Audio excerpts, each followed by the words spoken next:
Simmerwarmte en simmerwaar. Zo wie het juurt ik nog hield dit. Maar die simmer die komt daar gewoon al in dip te lonen. Maar de echte jest sjuk ik nog net zitten. En hoe er van de moor sprutsen, de wie mist, dichte mist op plakken. Maar als je dan een boppen sjuggen en je sjuggen een heldere lucht, de zinnen komt er terug, de zinnen is erbij, dan weet je, die mist lost op. En dat wie ik zag. En dan kun je er nog makkelijk even op uit. Ja, en dat simmerwaar, dat hebben Joen en ik nog wel even. Maar ik zei het al, die simmer die komt daar gewoon alles even in dip te lonen.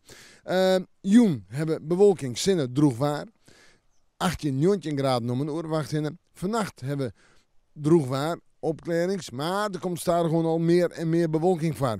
En de temperaturen vannacht zijn tolwond 14 graden in de kustgebieden. En op de eilonen 15 of 16 graden. De wind gaat naar het zuiden, zwak of matig. Morgendag, eerst bewolking, misschien een wat lichter ruimte. Stelt net volop vaart, ik had het al hoor. In de middag vooral de zinnen en het droge waar hield ik voor de joentijd. En de temperaturen morgen 21, 22 graden, steeds maar een warme dag. En de wind komt morgen uit het westen en zuidwesten. Die wordt wat sterker in het waardgebied, matig en vrij krachtig. Dan terug naar de orendagen, naar het fruitsjog. Sneeuwen dags nog zo'n 20 graden, dus uiteindelijk zo'n warme dag. Wat ligt er aan? Ik denk in de maandtijd. En in de middag, in de joentijd, werd droeg. En sneeuwen, een stevige wind, matig en krachtig. Sneeuwen een buiken, maar ik was zinnen, zo'n 18 graden. En maandag is zo'n 19 of 20 graden, maar een aantal buien en buikers. En ik nog altijd een matig en krachtige wind.